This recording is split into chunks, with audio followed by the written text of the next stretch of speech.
Live from our 7 Tasmania studios, your nightly news with Louise Huber begins now. Good evening. Marinus Link has been given a life raft with the federal government to help cover a cost blowout. Despite the state government backing away just a month ago, the undersea energy cable has been deemed as critical. Charged up about the future of green energy, the federal government is stepping in to save Marinus. Because it's so important for renewable energy, it's so important for Tasmania's energy security, and it's so important for jobs.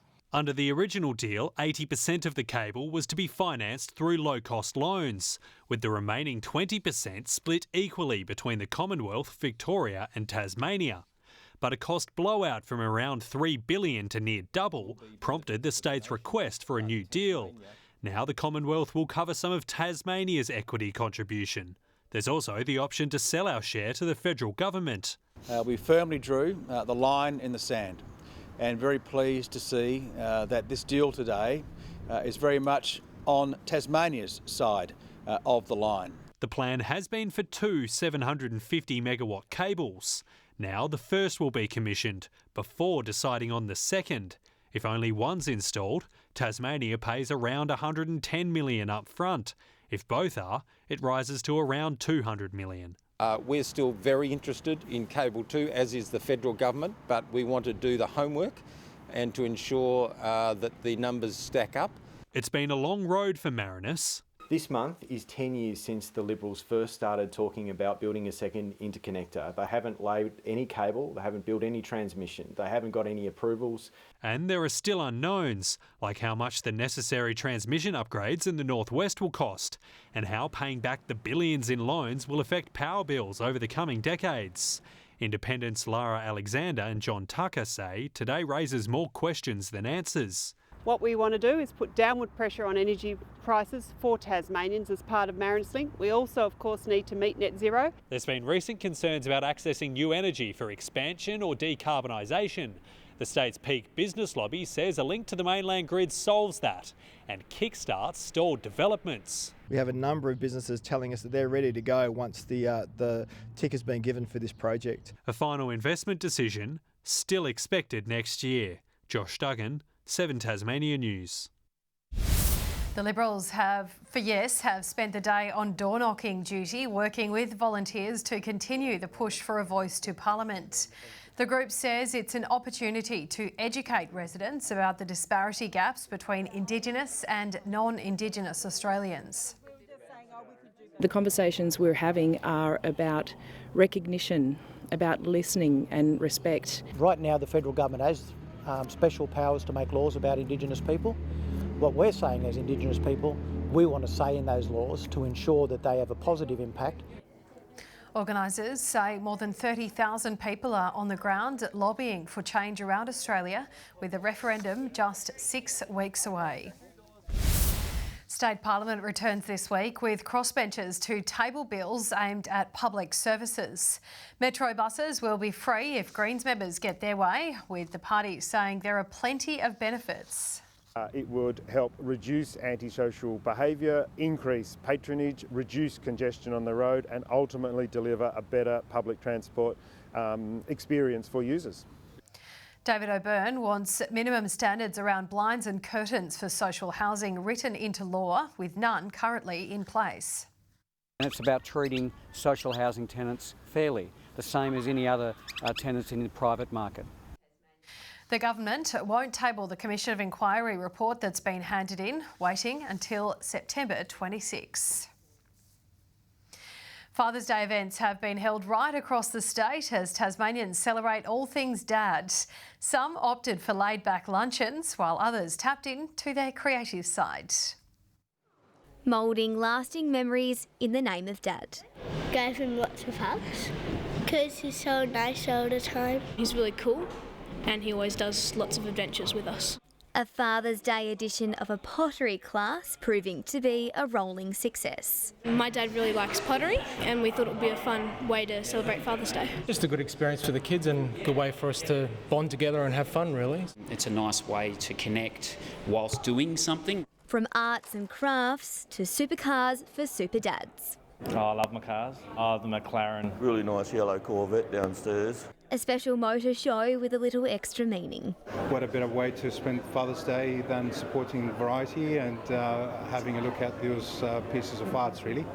Today all about appreciating Tasmanian dads and father figures, a day to spend precious time together. Having a lovely day out with family and friends. I thought we'd come out for a nice meal on a beautiful Tasmanian Sunday day. Everyone loves to bring Dad out for a beer and make him feel special. While some dads are hoping to prove they're a cut above the rest. We've got a Ryobi electric lawnmower to give away. Everyone loves to give Dad a lawnmower on Father's Day. Others have been given the gold star, spoiled with love and presents. Clothes, chocolates, the normal Father's Day things, not another pair of socks though. Lots of cards, lots of presents, lots of cuddles. You can't really ask any more than that. Today, Dad's the word. Victoria Easto, 7 Tasmania News. A spate of heartless burglaries is triggering fresh calls for a round-the-clock police station in New Norfolk. Its local cricket club a recent target, losing thousands of dollars worth of equipment just before members returned to the pitch. Doing their best with what they have on the first day of training. New Norfolk's cricket club still reeling after being ransacked last month. They broke into the storeroom, stole an under-15s cricket bag, an under-13s cricket bag, 2 iPads and about $4,000 worth of balls. All the women's gear got taken. It's a huge impact on just women's sport in the Valley.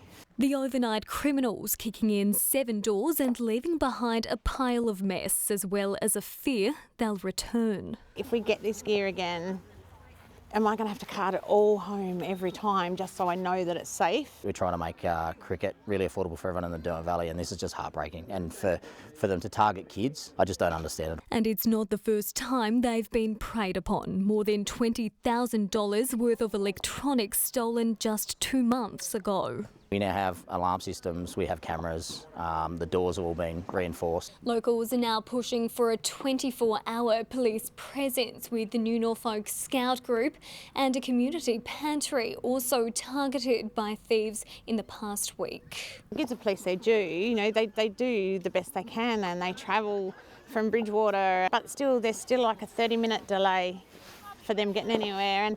And the criminals know that. The club is urging anyone with information to get in touch, desperate to catch the culprits before they strike again. Brianna Boylan, 7 Tasmania News.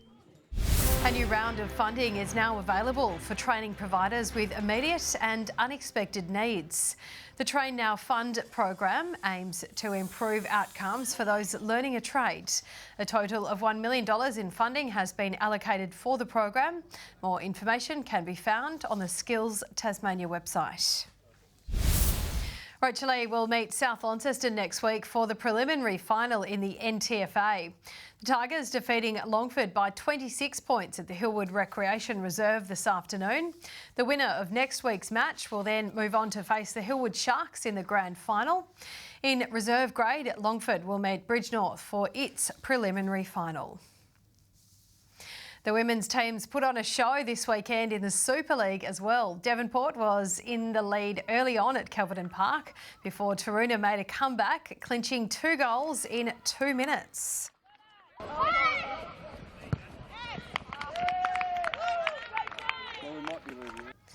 The game ended in a deadlock. Meanwhile, South Hobart has another win up its sleeve, defeating Launceston 1-0.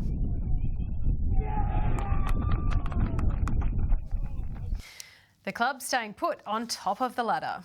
Good evening. Hobart reached the state's high today, which was 18 degrees, Launceston and Burnie 14 and 15 in Devonport. Grove and Strawn also hitting that high of 18 today, 17 for King Island, Flinders Island, the Friendly Beaches and Ooze all 16, 14 at St Helens and Maria Island, Lowhead 13 and Liaweenie not making double figures today with a high of just 8 degrees. Areas of low-level cloud are seen on the satellite picture here over Tasmania, mostly around higher areas, and there is very low isolated cloud elsewhere.